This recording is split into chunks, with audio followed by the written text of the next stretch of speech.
እንደምን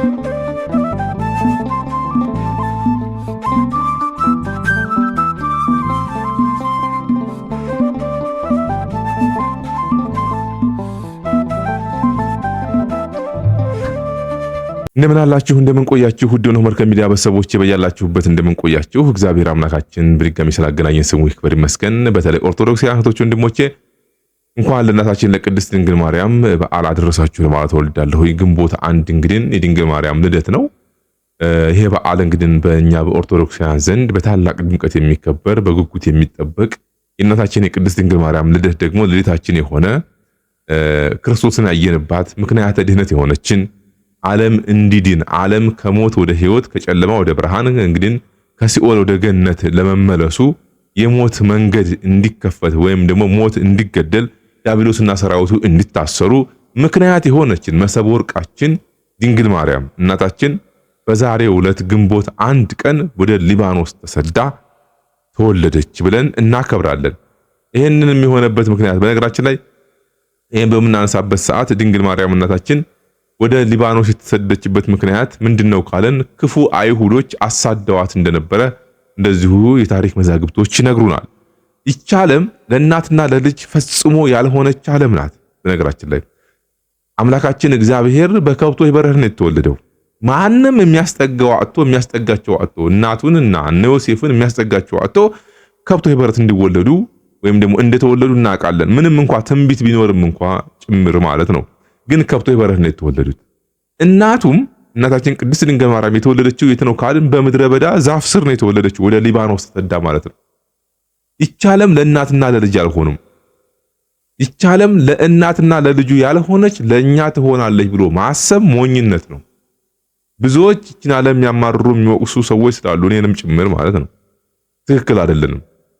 ለዚህ ይህች ዓለም ለእግዚአብሔር ያልሆነች ለአምላኳ ያልሆነች አምላኳን በመስቀል ላይ የሰቀለች በከብቶች በረት እንዲወለድ ያደረገች መራራ ሐሞት ለማጠጣት ያን ያክል ርቀት የሄደች በመስቀል ላይ ሰቅላ የገደለች ናት። ይቻለም እናታችን ቅድስት ድንግል ማርያምንም በከብቶች በረት ባትወለድም እንኳን በምድረ በዳ በዛፍ ስር በሊባኖስ ተሰዳ እንድትወለድ ያደረገች ዓለም ናት። አያችሁ እውነተኛ ነገርን የምታሳድድ ናት። ይቻለም ክርስቶስም የእውነት አምላክ ነው። ድንግል ማርያም በተመሳሳይ እናታችን ንጽሕት ቅድስት ድንግል ምንም በደል የሌለባት በሐልዮ በነቢብ በገቢር ምንም ኃጢአት የማታውቅ ንጹህና ጻድቅ የማይስማማት ምድር ናት። ይቻለም እናንተም በሕይወታችሁ በዚህ ዓለም ላይ ስንኖሩ ምንም ሳትበድሉ ብዙዎች በዓለም በሰው ላይ ተመስለው ይቻለም ትገፋችኋለች። ይቻለም ማለት ወንዙ ተራራው ሸለቆ ማለት አይደለም። በዚች ዓለም ውስጥ የሚኖሩ የሰው ልጆችን ሁሉ አቅፋ ያዘች ይህች ዓለም ናት። በሰዎች ላይ አድራ ትገፋችኋለች። ይህች ዓለም በመንግስታት ላይ አድራ ትገፋችኋለች። በጓደኞቻችሁ ላይ አድራ ትገፋችኋለች። ይህች ዓለም ማለት ይህች ናት። ድንግል ማርያም ወደ ሊባኖስ ተሰዳ በምድረ በዳ በዛፍ ስር እንድትወልድ ያደረጉት ጨካኝ አይሁዶች ናቸው በዛን ሰዓት። ለምን አስቀድሞ ዓለም ወይም ደግሞ በጨለማ ይኖር የነበረው ዓለም የእናታችን የቅድስት ድንግል ማርያም ወደ ኋላ ሰባተኛ ቅድመ አያት ላይ ስንሄድ ቴክታና ጴጥርቃ የሚባሉን ባልና ሚስት እናገኛለን። እነኚህ ባልና ሚስት እጅግ በጣም ባለጸጎች ነበሩ ይላል። በሀብት የተተረፈረፉ ሀብት ሞልቶ የፈሰሰላቸው በብዙ ነገር የተዋቡ ናቸው። በማዕድን በገንዘቡ በእህሉ በእንስሳው ተቆጥሮ የማያልቅ ሀብት የነበራቸው። ግን ይሄ ሁሉ ሀብት ኖሯቸው ልጅ የላቸውም። ባልና ሚስት ቁጭ ብሎ አንድ ነገር መከሩ። እኔና አንተ እኮ ባለ ሀብት ነን፣ ባለጸጋ ነን፣ እግዚአብሔር ይመስገን። ነገር ግን ነገ እንሞታለን። ስንሞት ግን ሀብታችንን የሚወርስን ሰው የለም ወይም ልጅ የለንም አሉ። ያስጨነቃቸው ሀብታቸው ነበርና እነሱ ለሚወርሳቸው ማለት ነው ተጨንቀው ነበረ። በጭንቀታቸው መካከል በማግስቱ ህልም ወይም ራእይ ሚስቱ አለመች፣ አየች። ከዛም በነጋታው ለባለቤቷ ነገረችው። ቴክታና ጴጥርቃ በቤታቸው አዲስ ነገር ሊከሰት ነው። የእናታችን የቅድስት ድንግል ማርያም ወደ ኋላ ሰባተኛ ትውልድ ላይ ስንሄድ ቴክታና ጴጥርቃ ምንላቸው ታሪካቸው ከዛ ይጀምራል። ከዛ በፊት አባቶቻችን ነቢያት በትንቢት ሲናገሩ እንደነበረ እናስታውሳለን። እነ ኢሳይያስ ላይ ድንግል ጸንሳለች እያሉ ሲናገሩ ነበረ። የሥራው ጌታ እግዚአብሔር ዘርን ባያስቀርልን ነው እንደ ሰዶም በሆን ገሞራን በመሰልን እያል በትንቢት ደረጃ ሲናገር ነበረ። እነ ቴክታና እነ ጴጥርቃ ደግሞ በራእይ በህልም አዩት ድንግል ማርያምን። ከዛም ቴክታና ጴጥርቃ ህልምና ራእይ ካዩ በኋላ መጨረሻ ላይ ሲነጋ ህልሙን ለማስፈታት ወደ ህልም ፈቺ ባልየው ሄደ። ከዛ ህልሙን አስፈትቶ መጣ። ከ1 እስከ 7 ያለውን የዘር ግንድ ቴክታና ጴጥርቃ የሚወልዷት ሴት ልጅ ነበረች። እሷ ደግሞ ሌላ ትወልዳለች እያለ እስከ ሐና ድረስ ሄደ። ሐና የምትወልደውን ግን ሐና ማህፀን ያለችውን ግን ከዚች የሚወለደው ዓለምን እንደሚያድን ህልሙን፣ ራእዩን፣ ፍቹን አላየም ነበርና መጨረሻ ላይ እናታችን ቅድስት ሐና ያጎታ ልጅ ሞቶ ለቅሶ ላይ በሄደችበት ሰዓት ያልጋውን ሸንኮር በጨበጠችው ሰዓት ያ ሙት ተነሳ። ከተነሳ በኋላ በሷ ማህፀን ያለችው ፀሐየ ጽድቅ ኢየሱስ ክርስቶስን እንደምትጸንስና የዓለማት ሁሉ ጌታ የሆነውን እውነተኛውን አምላክ ቅድመ ዓለም ከአባቱ የተወለደውን ድህረ ዓለም ደግሞ በድንጋይ ሥጋ በድንጋይ ነፍስ ከጸናች ክብርት ከምትወልድ ድንግል ማርያም የሚወለደው ክርስቶስን ፀሐየ ጽድቅን እንደምትወልድ ተናገረ። ያን የነበር ነገር የጀመረው በነገራችን ላይ እናታችን ቅድስት ሐና በማህፀኗ የጸነሰቻት ወደ እናታችን ወደ ሐናና ኢያቄም ስንመጣም በስለት ነው የወለዷት። የነ ቴክታና የነ ጴጥርቃም ኢቭን በስለት ነው። ያ ሁሉ በልመና በጸሎት ነው። መጀመሪያም ሀብታቸውን ንብረታቸውን የሚወርሳቸውን ልጅ እንዲሰጣቸው እግዚአብሔር የለመኑትም በጾም በጸሎት ነው። አንዳንድ ጊዜ እግዚአብሔር በምን አይነት መልኩ ልጅ እንደሚሰጠንም ከዚህ መማር አለብን። እናታችን ቅድስት ሐናና ኢያቄምም ድንግል ማርያምን በጸሎት ነው በልመና በሱባኤ ነው የጸነሰቻት የወለደችው። ከዛስ ከመወለዷ በፊት ድንግል ማርያም በማህፀን ሆና ገና እናታችን ቅድስት ሐና ያጎቷ ልጅ ሞቶ ለቅሶ በሄደችበት ሰዓት በሀገራችን ባህልም ለቅሶ ተሰብስበን አስከሬን ባለበት የሞተውን ሰው እየተዞረ እንደሚለቀሰው ሁሉ እሷም ተጠግታ ያልጋውን ሸንኮር ያዘችው። ከዛ የሞተው ተነስቶ ምስክር ሰጠ። በዚህ በሐና ማህፀን ያለችው ፀሐየ ጽድቅ ኢየሱስ ክርስቶስ እንደምትወልድ ተናገረ። ያኔ አይሁዶች በቅናት መንፈስ ተወጉ። ዲያብሎስ ያን ጊዜ መከታተል ጀመረ። ማነች ይቻለ? ከዚህ በፊት አባቶቿ የሷ ወገኖች ሆኑ እነ ዳዊት እነ ሰለሞን 40 ዓመት ገዝተው ቀጠቀጡን 80 ዓመት። ድጋሚ እቺ ደግሞ ገና በማህፀን ሆና እንደ አይነት ተአምር መስራት ጀመረች። ስለዚህ ማጥፋት አለብን ብለው ተነሱ። እርግጥ እነሱ ወደው አይደለም በእነሱ ላይ ያደረ ርኩስ መንፈስ እንጂ። ከዛም ድንግል ማርያምን ለመግደል ብዙ ጉድጓድ ተቆፈረ፣ ብዙ ድንጋይ ተፈነቀለ።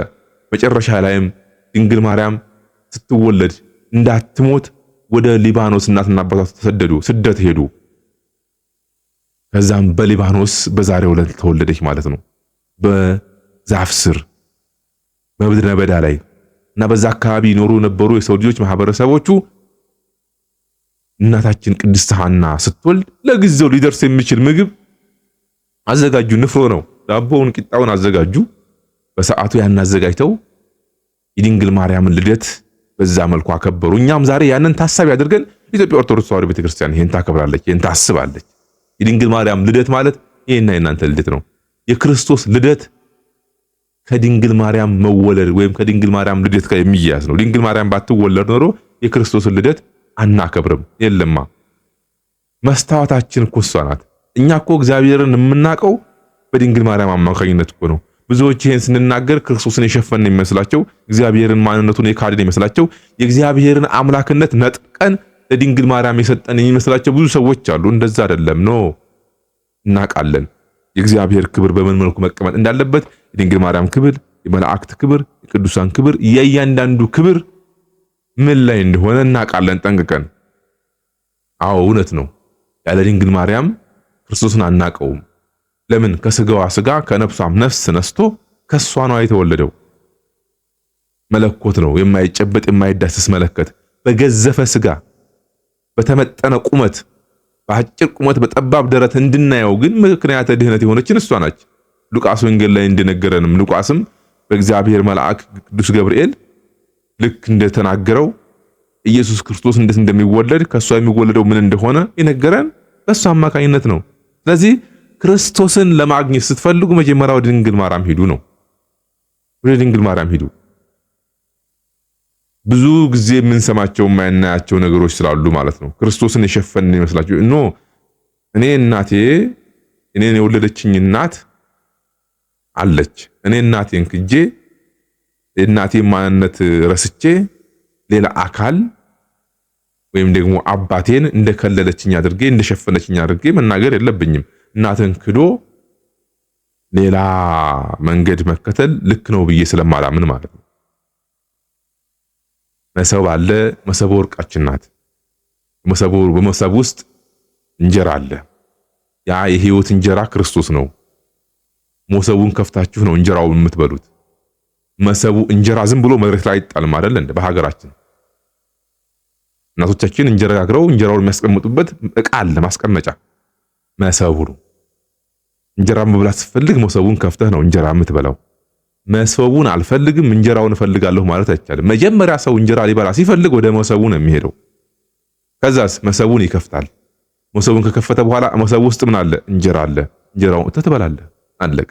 መሰቡን አልፈልግም እንጀራውን ስጡኝ ማለት ካጥንቱ ፈልገዋለሁ አጥንቱን ስጡኝ ከመረቁ ጾመኛ ነኝ አይነት አነጋገር ስለሚሆን ማለት ነው። አይሆንም። በድንግል ማርያም እናትነታችን አንደራደርም። ድንግል ማርያም ለእና እናንተ ዘላለማዊ እናታችን ስለሆነች ማለት ነው። ኢየሱስ ክርስቶስ ብቻ የምንለው ነገር የለም። የሚበላውን የሚጠጣውን ያስገኘችልን፣ አንዴ በልተነው ለዘላለም የማያስረበውን፣ አንዴ ጠጥተነው ለዘላለም የማያስጠማውን የሚበላውን ስጋና ደሙን ያስገኘችልን መሰበ ወርቃችን ድንግል ማርያም ናት። ለዛ ነው መጀመሪያ ወደ ኢየሱስ ክርስቶስ ድንሄር ስንል ድንግል ማርያም ጋር ነው የምንለው። ለዛ ነው እግዚአብሔርን ያወቅነው በድንግል ማርያም አማካኝነት ስለሆነ ማለት ነው። እደግመዋለሁ፣ አሁንም እግዚአብሔርን ያወቅነው በድንግል ማርያም አማካኝነት ነው። የሥላሴ አንድነት ሶስትነት ሚስጥር የተገለጠው በሷ አማካኝነት ነው። የአብ ሙሽራው የወልድ እናቱ የመንፈስ ቅዱስ ጽርሐ ቤቱ እያልን የምንጠራት ለዛ ነው። የሥላሴ አንድነት ሶስትነት ሚስጥር የተገለጠው በዛ ነው።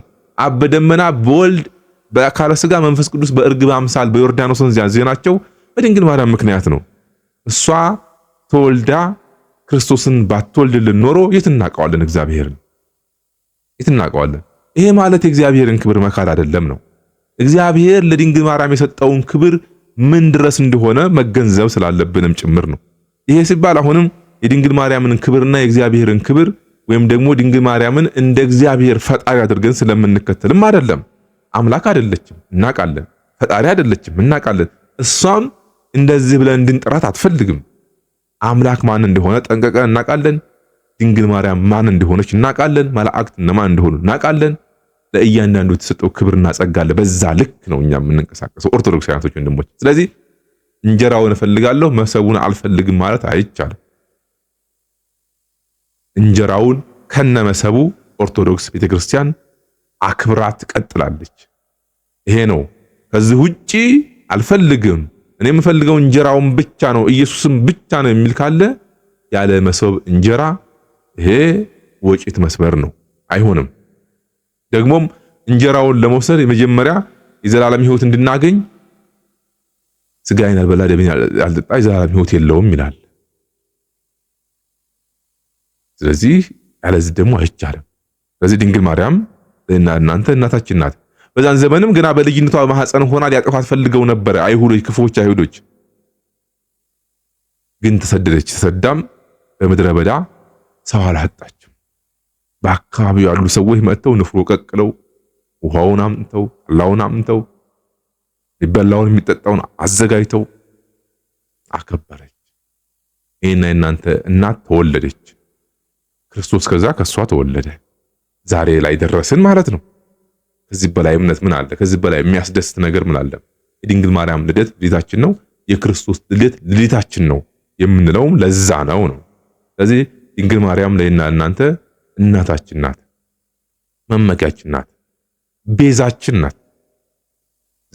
ሰሞኑን ሲነሳ የነበረው ጩኸትም ጭምር አለ። ቤዛ አትባልም የሚል ማለት ነው። ኖ ቤዛ ናት ድንግል ማርያም። መጀመሪያ ቤዛ ማለት ምን ማለት ነው የሚለውን መተርጎም ተገቢ ነው። እንኳን ድንግል ማርያም አይደለም ቀርቶ ቤዛ የሚለው ቃል ለገንዘብ እንኳን ሳይቀር ተሰጥቷል። ድንግል ማርያም ቤዛ ነች ስንል ግን በክርስቶስ ቦታ ላይ ገብታ በመስቀል ላይ ተሰቅላ ስጋዋን ቆርሳ ደሟን አፍሳ አዳነችን የሚል ትርጉም አይደለም። የድንግል ማርያም ቤዛነት ምን ማለት እንደሆነ ቤተክርስቲያን ራሷን የቻለ አስተምሮ አላት። ቤዛ ማለት ምትክ፣ ለውጥ፣ የሚቤዥ እያን ከዚህ በፊትም ሰርተንበታል ቪዲዮ። ድንግል ማርያም በሔዋን ምትክ ሆና ሔዋን ያላዘችውን ሔዋን ያጣችውን ነገር እሷ ይዛ በመገኘቷ እግዚአብሔር መረጣት። በሔዋን ምትክ ሆና ዓለምን ታደገች። ቤዛ ማለት ይሄ ነው። እንኳን በእግዚአብሔር እንኳን በቅዱሳን ደረጃ አይደለም ቀርቶ ገንዘብ እንኳን ሳይቀር በመጽሐፈ ምሳሌ ላይ ቤዛ ተብሎ ተጠቅሷል ነው። ስለዚህ ቤዛችን እናታችን ድንግል ማርያም ክርስቶስ ቤዛ ነው ስንል ደግሞ ምን ማለት ነው የሚለውን ትርጉም አላት ቤተክርስቲያናችን። ቃል ያድናል፣ ቃል ይገላል፣ ትርጓሜ ያድናል እንደተባለው ሁሉ ማለት ነው። ስለዚህ በዛ ደረጃ መገንዘብ አለብን። በተጨማሪ ሌላ ልንመለከት የምንችለው ነገር እንግዲህ ሰሞኑን በተለያየ ማህበራዊ ሚዲያ ሰምታችሁታል። አንዱ ካቶሊካዊት ቤተክርስቲያን መሪ ፖፕ ፍራንሲስ ከዚህ ዓለም ያው መለየታቸው እናውቃለን። ምንም ሰሩ ምንም ፍርድ እግዚአብሔር ነው፣ ነፍስ ማር እንላለን። ግን በሳቸው ቦታ ሌላ ሰው ተተክቷል። እንግዲህ የሚሆነው ነገር ወይስ አብረን ምናይ ይሆናል ማለት አጀንዳዎች አሉ። የዚህ አዲስ ዓለም ስርዓት ማለት ነው። ብዙ ጊዜ ካቶሊካዊት ቤተክርስቲያን ላይ ይሄ ሚስጥር ማህበሩ የምንለው አካል ረጅም እጆች አሉበትና አሁን ደግሞ የተመረጡት ጭራሽ አሜሪካዊ ናቸው። በነገራችን ላይ የትም ሀገር ይሁኑ እኛ ጉዳያችን አይደለም። ምኞቴ ግን መሪዎችን እግዚአብሔር ልቦና ይስጣቸው፣ ክፉን ነገር ከማድረግ በጎውን ነገር እንዲያደርጉ አስተዋይ ልቦና ይስጣቸው። ይሄ ነው ያለኝ መልእክት። በድጋሚ እንግዲህ በሌላ ሐሳብ በሌላ ርዕሰ ጉዳይ ተመልሰን እስከምንገናኝ መልካም ቆይታ እንዲሆንላችሁ እመኛለሁኝ። ዛሬ የመጣሁበት ዓላማም ድንግል ማርያም ልደት ጋር በተገናኘ መልእክት ለማሳለፍ ጭምር ነው፣ እንኳን አደረሳችሁ ለማለትም ጭምር ስለሆነ ማለት ነው። ስለዚህ የነበረን ቆይታ ይሄን ይመስላል። አሁንም በድጋሚ እስከምንገናኝ መልካም ቆይታ እንዲሆንላችሁ ምኞቴ ነው። ይቆየን።